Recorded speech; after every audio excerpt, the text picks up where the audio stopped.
Okay, good morning, everybody. Thank you very much for joining us. My name is Derek Rowland. I'm the Deputy Chief of Staff to Ontario's Minister of Heritage, Sport, Tourism and Culture Industries, Lisa MacLeod. I want to thank you all for joining us here today to discuss some of the supports that are available to support different nonprofits and other sector stakeholders within our suite of sectors.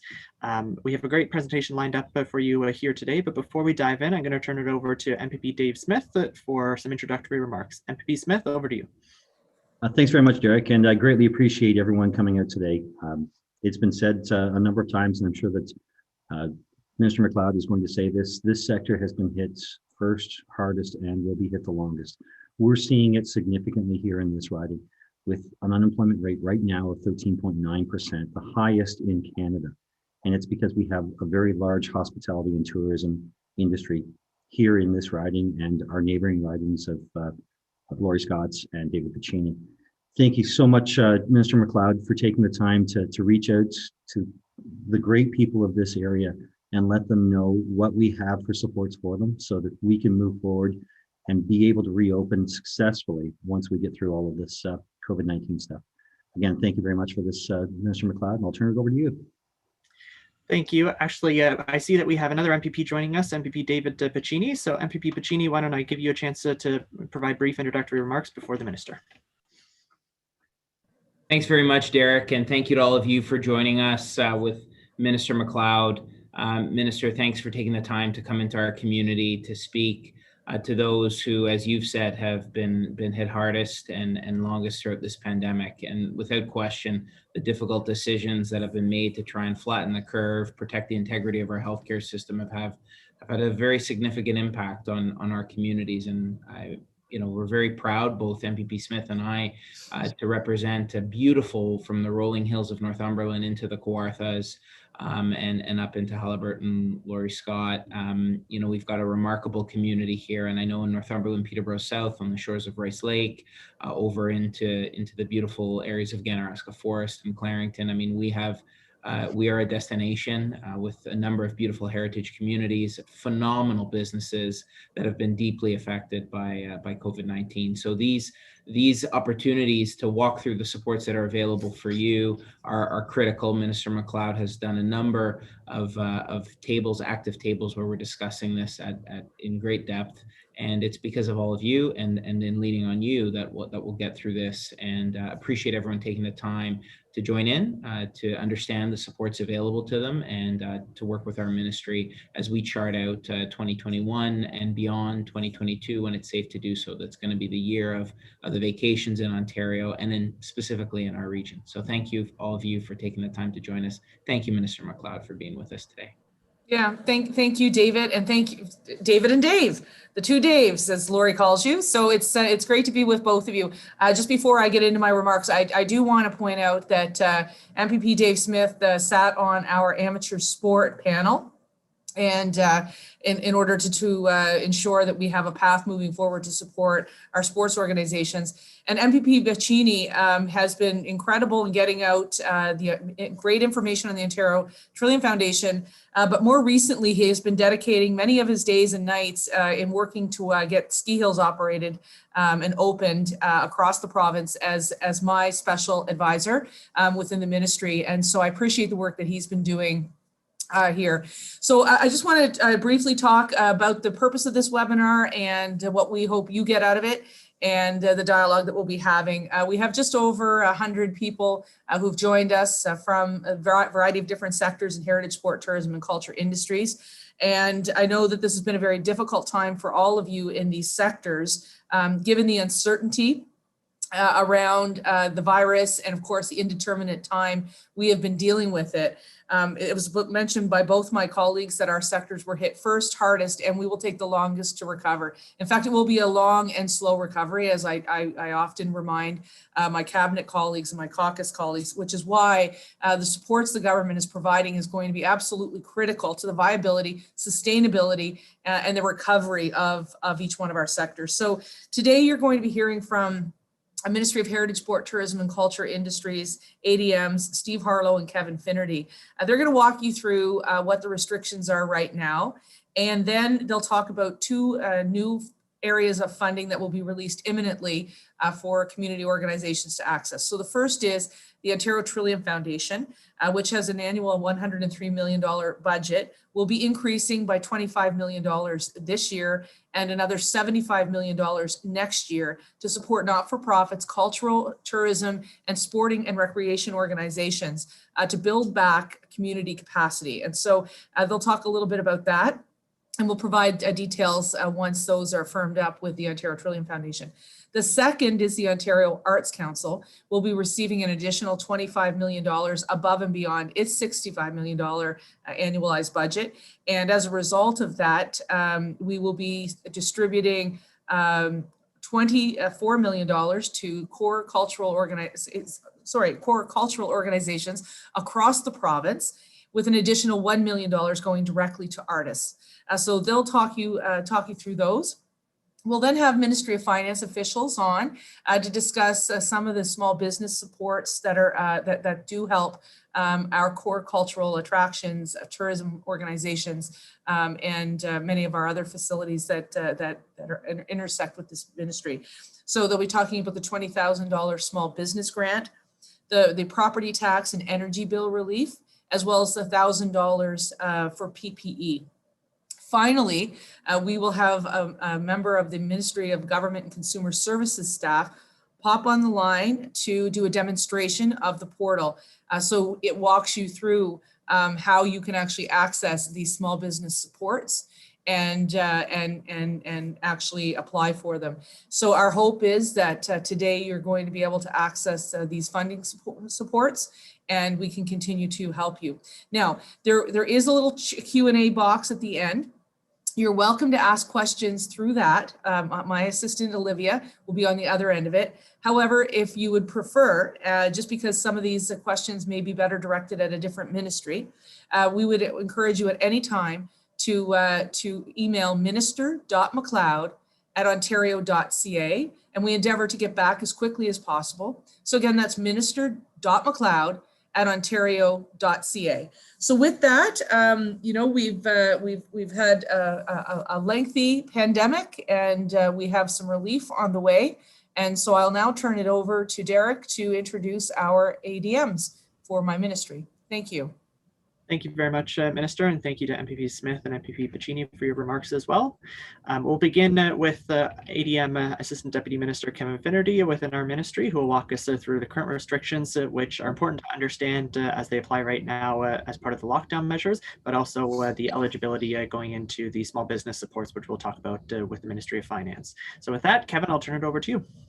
Hey, great. Thank you, Derek. And as the minister said to everyone, my colleague Steve Harlow and I will walk you through the current public health restrictions that affect the sport, tourism, culture sectors, and describe to you briefly the funding that's coming through the Ontario Trillium Foundation and from the Ontario Arts Council. So I'll proceed to the next slide, please.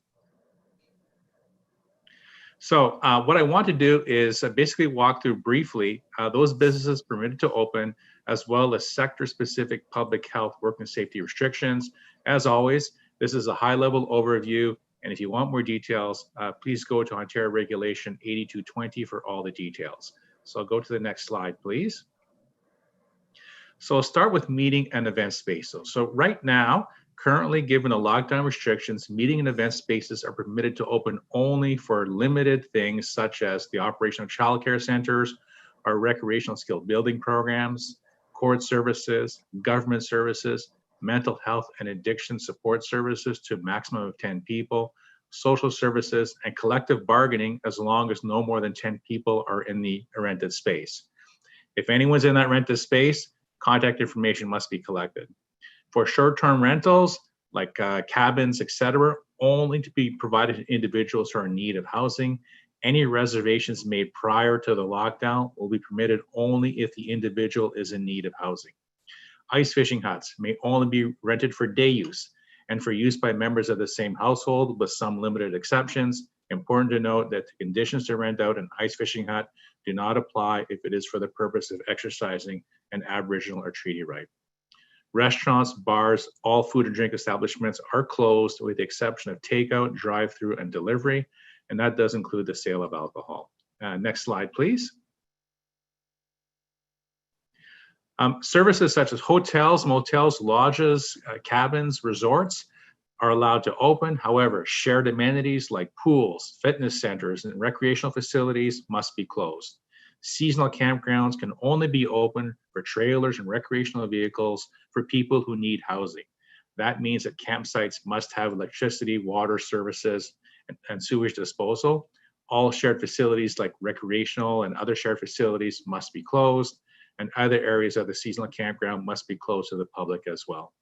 And previously made reservations for short-term accommodation will be permitted only if the individual is in need of housing. On media industries, there's a lot here, but the bottom line is that the music recording, production, publishing, and distribution businesses are allowed to operate. Commercial, film and television production, including all related activities like hair, makeup, and wardrobe, allowed to continue.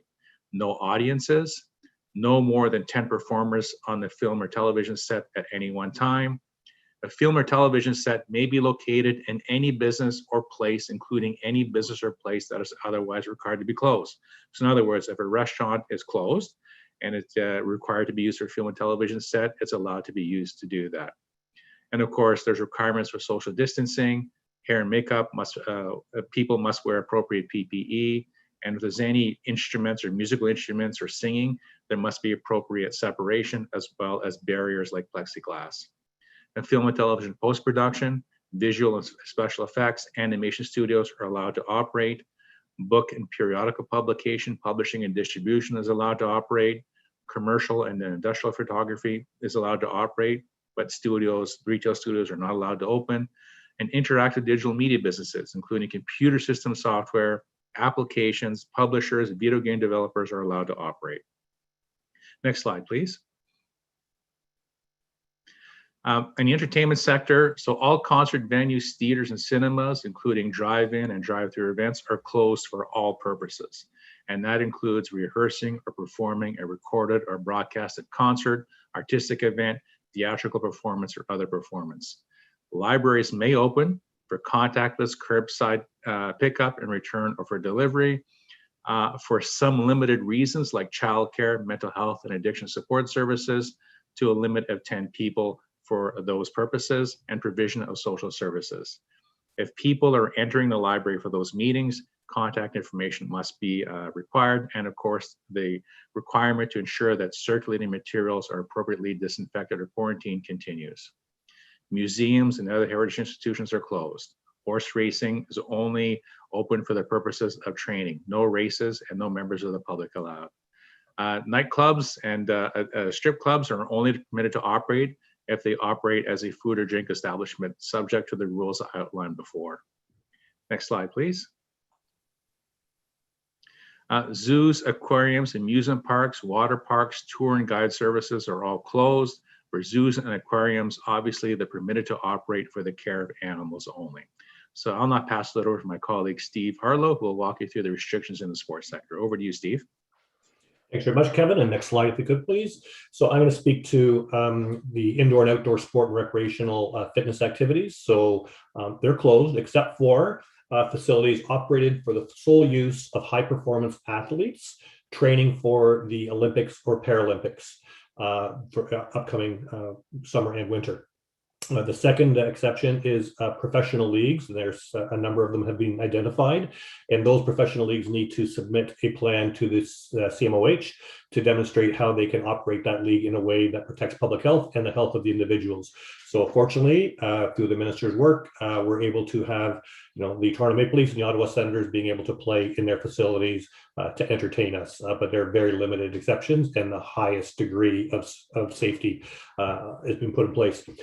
Similar to what Kevin mentioned above, facilities can be open for childcare, community centers, YMCAs for permitted activities, again, childcare, mental health, and addiction services, but limited to the 10 people maximum, and some of those additional things that Kevin commented on, such as contact tracing information and masks and the 2-meter distancing. For outdoor recreational amenities, there are some exceptions in terms of recreational amenities that are permitted to open. There's a list there. You see parks, recreational areas, baseball diamonds, soccer pitches, basketball courts, outdoor ice rinks, cycling trails, tobogganing hills, cross-country ski trails, snowshoe trails, playgrounds. Ski hills, downhill ski hills are currently closed under the emergency order. And as the minister mentioned, MPP Piccini and a number of the ski operators are working with us on developing a proposal to when it's safe to open, how they could be able to reopen going forward. And that work continues as we move forward. And all of the activities here would be about public health measures, and that's on the next slide, if I could. So for those recreational amenities that are permitted to open, you must maintain a physical distance of 2 meters unless it's part of your own family. Team sports cannot, you're not allowed to come within the 2 meters. You cannot practice or play within that amenity, team sports that require you to be within 2 meters. And any facilities must remain closed with the exception of being used to provide first aid. So that's an overview of what's permitted for recreational and sport facilities and amenities. So I'll take it back to Kevin to take you through some of the support programs on the next slide. Okay, thank you, Steve. So as the minister mentioned earlier, I'll describe the 2 support measures that are being driven through this ministry. The first is the Community Building Fund. So just to remind everyone, Ontario's budget in 2020, released in November, announced that the province would be investing $100 million over 2 years to develop a community building fund that will support community tourism, cultural and sport organizations which are experiencing significant financial pressures due to the pandemic. And so the funding support will be available to not-for-profit organizations and municipalities. The program will be delivered by the Ontario Children Foundation, and it will have 2 streams. The first will be supports for local community tourism, heritage, and culture not-for-profits, such as museums, theaters, fairs, cultural institutions, to help them sustain their operations in the short term and to create new attractions, experiences, and events in the future. Stream 2 will be funding for municipalities and not-for-profit sport and rec organizations to make investments in infrastructure, rehabilitation, and renovation in order to meet public health protocols as well as local community needs. The Ontario Children Foundation will be the delivery agent, very well positioned to deliver funding to municipalities, Indigenous communities, and the entire not-for-profit sector.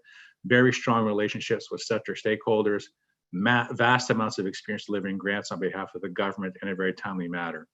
And so they have really all the tools in place to process, evaluate applications, and for tracking and reporting on results. The program design is just being finalized as we speak, and so we hope to be able to release more information on it in the near future.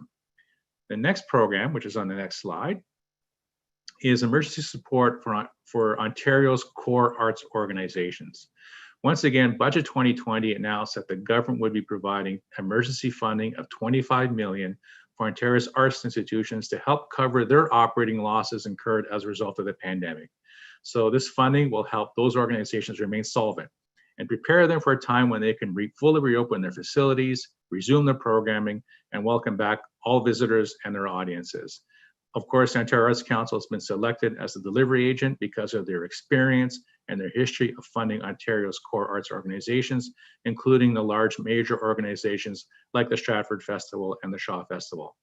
The Ontario Arts Council has very good systems in place for processing and evaluating funding applications, for tracking and reporting on results. And of course, as the minister said, part of the funding will go to individual artists. Once again, we're just finalizing the program details for this fund, and you'll likely hear details on this in the very near future. So those are 2 very good supports that have been announced by the government already. The details are being finalized, and we hope to be able to share more information with all of you in the near future.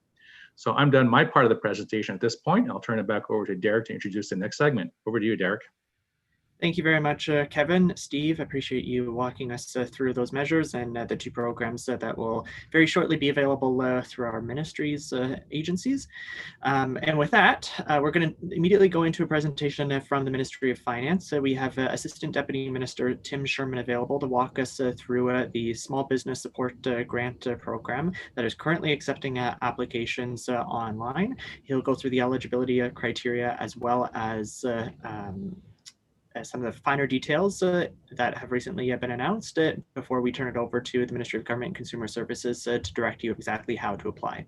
So with that, I'll turn it over to Tim Sherman. Thank you for that.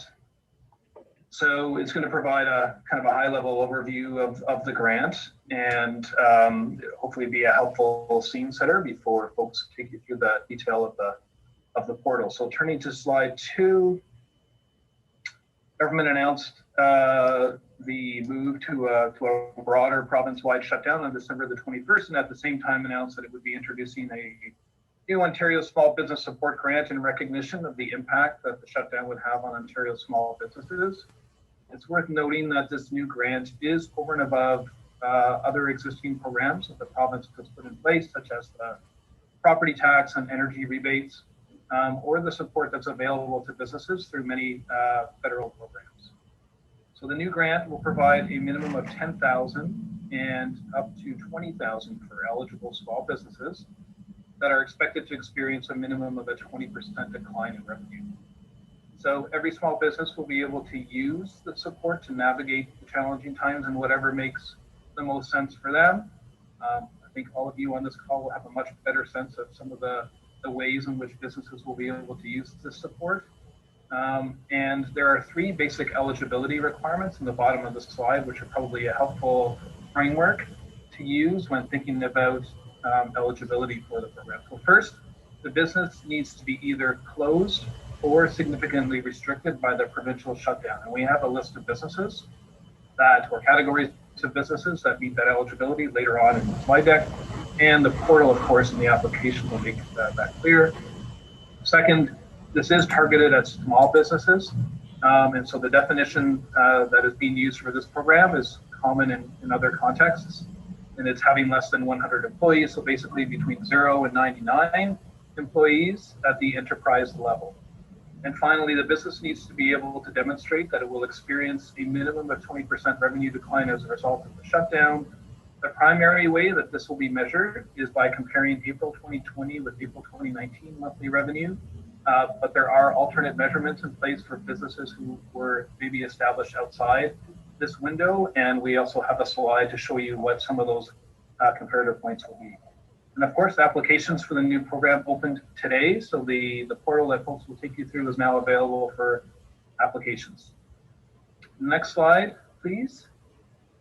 So there's just a couple of examples on this slide, which we thought might be helpful to take folks through so you can kind of understand how those parameters that I just walked through sort of tangibly work their way through the program. So we have kind of 2 companies, Company A, Company B on the bottom of the slide there. And I think we just assume that both these companies meet the business eligibility test in terms of being shut down or significantly restricted.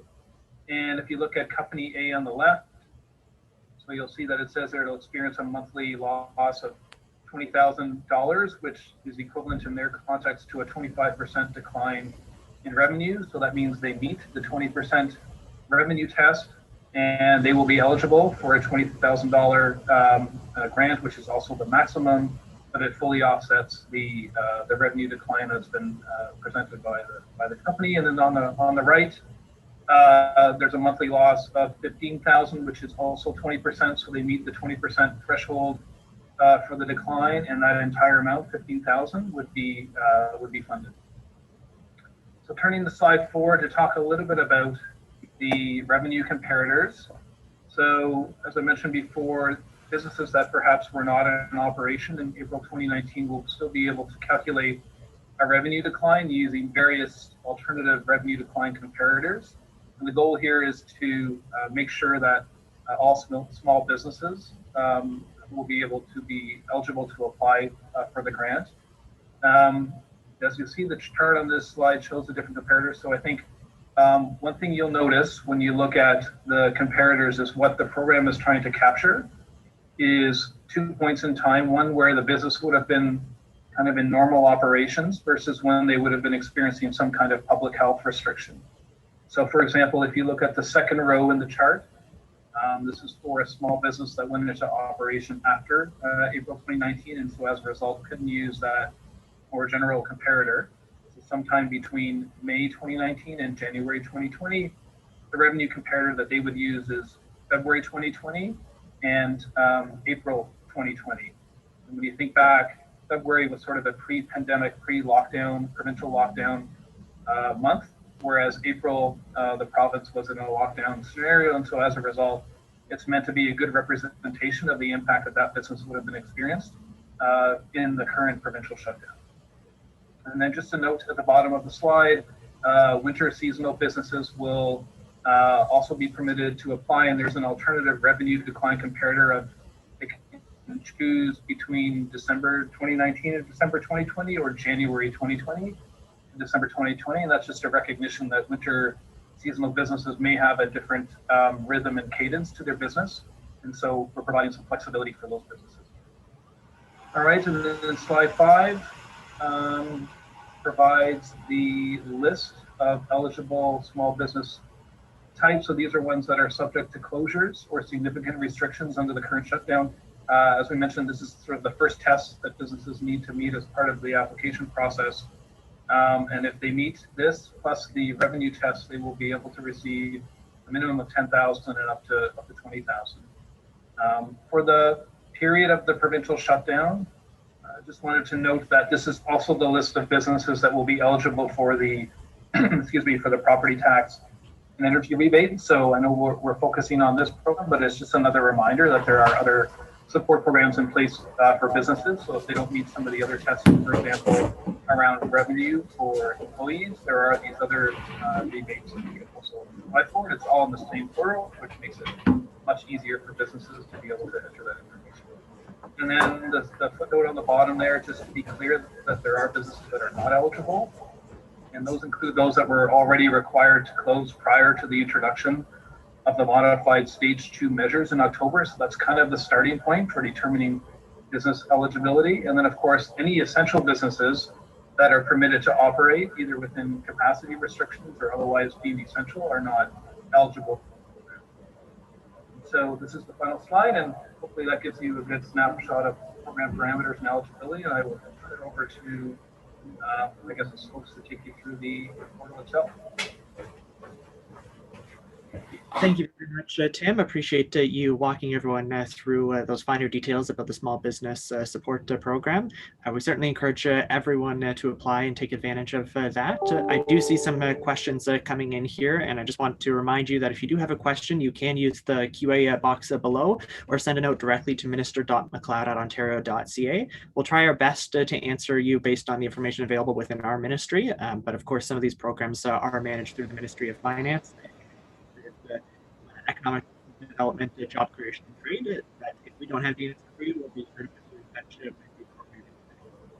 And with that, I'm going to turn it over to Manish Agrawal with the Ministry of Government and Consumer Services, walking through the T-Con application portal in order to take advantage of these supports. So with that, Manish, over to you.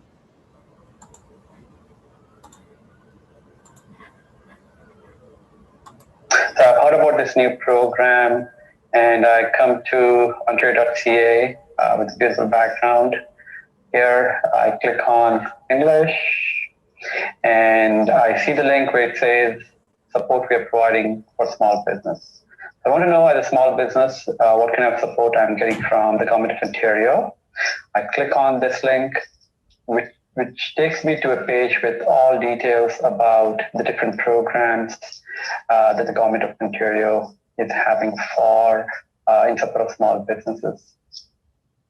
I see here that there's a new program. I click on it, and it takes me to the page where it provides me the list of the programs that are currently available: Ontario Small Business Support Grant, Ontario Main Street Relief Grant, PP support, property tax, energy cost rebates, and what you need to apply.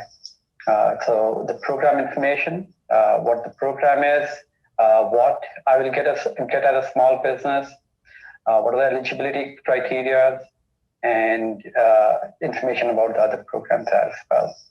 So I decide to apply for the Ontario Small Business Support Grant because I meet the eligibility criteria. I'll click on apply for funding. Now, when I click for apply for funding, I'm going to show you the test page because I don't want to overwhelm the live system. So it brings me to a page like this. So what you have here is that get help button, which allows me to get help from the contact center or get access to the program information guide. If I want to apply in French, I can switch to French as well. If I've already applied for the other programs, I don't need to start a new application. I can resume the application, or if I've saved the application for draft because I didn't add all the information, I can continue with the same application. Or I can apply for funding. I can start with a new application. So given that I'm a new applicant, I'm going to click on apply for funding. And it brings me to this page where I need to check the eligibility, if I can apply for these programs or not. By default, the new program is selected. I can select multiple programs if I'm interested, or I can just apply for that program. Click on check eligibility, which will again take me to a series of questions to check my eligibility for the program. The first question for the Small Business Support Grant program is, was my business required to close temporarily or significantly restrict services as a result of being subject to province-wide shutdown? I will say yes. Does your business have less than 100 employees? That's the definition for a small business. You say yes. And is my business expecting at least a 20% revenue decline? I have a handy reference to the business guide that I can access if I want to know more information about what revenue decline means. I'll say yes, and then I click on next. Now it says that I'm eligible for the following funding program, the Ontario Small Business Grant. I'm going to start my application. Now, when I start my application, it takes me to a series of steps. It's going to ask me to provide my business information, my contact information, information related to the new Ontario Small Business Support Grant, then review all the information I provided in the 3 steps, provide my banking information, and submit. So I come here, I provide my legal name. So I'm running a small business, Olivia's Tea Room, so I provide information. I run it as Store of Happiness. And I provide my CRA business number.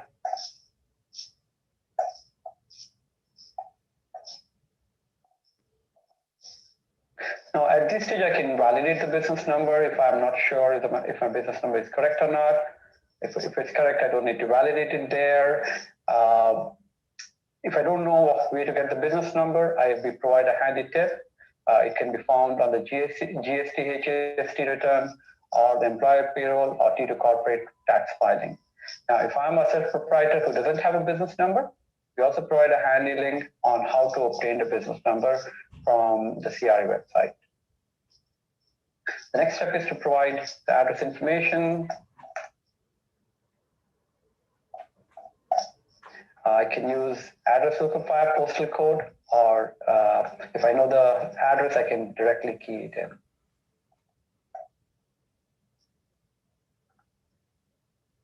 Okay, so I have that. My billing address is same as head office address. If it's different, I can provide that as well. Click on next. Here I'm going to provide my contact information.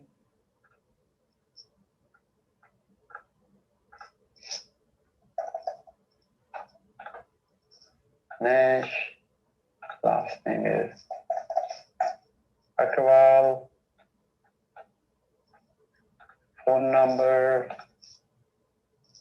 and my email address.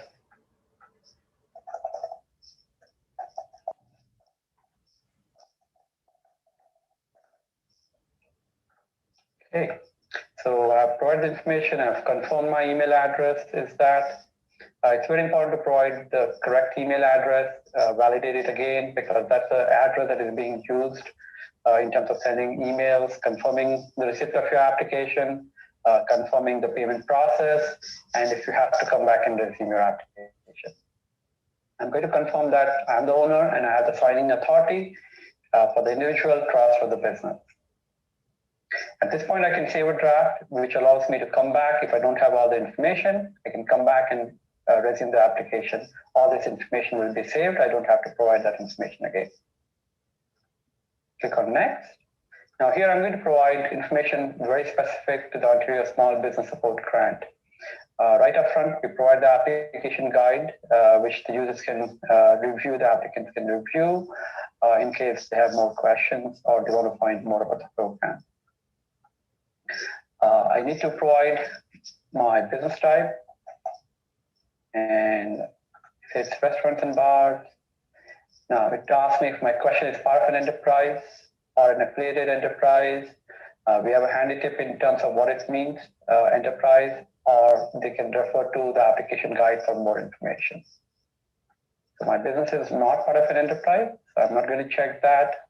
Now here, if I was having a winter seasonal business, like a ski resort or any business that is associated with winter seasonal, I can say yes, and it will ask me a series of questions. If my business was in operation in the current business structure in December 2019, if I say yes, it's going to ask me for my highest monthly revenue, either in December 2019 or January 2020, given that many winter seasonal businesses don't start operating until January. For the purposes of this demo, I'll say no, my business is not a winter seasonal business. Then the next question is, was my business in operation in the current business structure in April 2019? If I say yes, it will ask me to provide number of employees, my revenue in April 2019, my revenue in April 2020. If I say no, it prompts me to provide my business first full month of operation, the month, and based on that, it's going to ask me for the same information in terms of number of employees, what was my revenue, and in February 2020, what was my revenue in April 2020. For the purpose of the demo, again, I'll say yes, it was in business structure in operation in April 2019. The number of employees were 10. The revenue was 10,000 in April 2019. In April 2020, the revenue is 2,000. Then I attest that the information I'm providing is all good. I go through the terms and conditions. I agree. I've provided now information with respect to this program. I'll say next. Now here I can review all the information I've provided, the business information, the contact information, sorry, the information related to Ontario Small Business Support Grant. So all the information has been provided. It all looks good. I can go to the next step, which is to provide my banking information. There's a sample check, copy of sample check provided, just in case people want to see where their branch, what their branch number, institution number, and account number is located on the check. So I'll put that in here. And I'll select the institution number. Now there are many banks. We're just not limiting to the top 5. We cover a broad spectrum of banks within the province. And provide the account number. That's it. Then verify that all the information I provided is correct and click on submit. So when I click on submit, again, some terms and conditions. I'll be attesting as Manish Agarwal that all the information I'm providing is true, agree, and submit. So once I do that, my application is submitted. And so it's just a test environment. So it's saying that there's a problem because I've already used the CRA business number. So we have a check as well to ensure that the CRA business number is not used again. There's only one application that can be submitted with that application. But once I click on submit, my application will be submitted, and I'll get a notification saying that your submission, your application has been submitted. Let me quickly share the email with you on how it looks. The business will receive an email similar to this where it says that you've applied for this program, this is your authorization number, and it's under review. And if it's approved, you will receive a subsequent confirmation email notifying that your payment has been processed. And that it takes around 2 weeks to receive your payment once the application has been approved. Thank you very much, Manish. Appreciate you walking everyone through exactly how to take advantage of those supports. And key to recognize that it's a one-stop shop for all the other applications as well, if you're looking to take advantage of the Digital Main Street Fund or the PPE as well, or if you've actually already applied. With that, I'll turn it over to the Minister for some closing remarks. Minister, over to you. Yeah, thank you very much, Derek, and for our presenters today, and particularly for the demonstration from MGCS, just to show you how you can walk through this type of application process. Again, we continue to support and roll out funding through this ministry, but it's incredibly important for us to make sure that the supports that are offered by our sister agencies are taken up by our sectors, which have been hit hard and first and will take the longest to recover. So just to recap here, and I would encourage everyone to, if they're eligible, to apply for the $20,000 small business grant, the $1,000 for PPE, and the deferral of your property tax and energy bills. In addition, as mentioned on a few occasions, imminently we will be releasing the details for the Ontario Trillium Foundation and Ontario Arts Council, and so we'll be doing another webinar when that happens, just to walk people through those types of supports. So as we conclude, I'm going to toss it over to MPPs Dave Smith and Piccini for some closing comments, and encourage all of you to ask your questions at minister.mcleod@ontario.ca. Dave? Thanks, Minister McLeod. I greatly appreciate that. And this was a fantastic presentation showing how easy it is to apply for these funds. If there is anyone on the line who has any other questions, wants to walk through it again, please reach out to my office. We're more than happy to help with it. We've helped a number of businesses apply for this so far. So my staff is well versed in doing it, and whatever you need from us, we're here to help you. Thanks. And if we still have MPP Piccini on the line.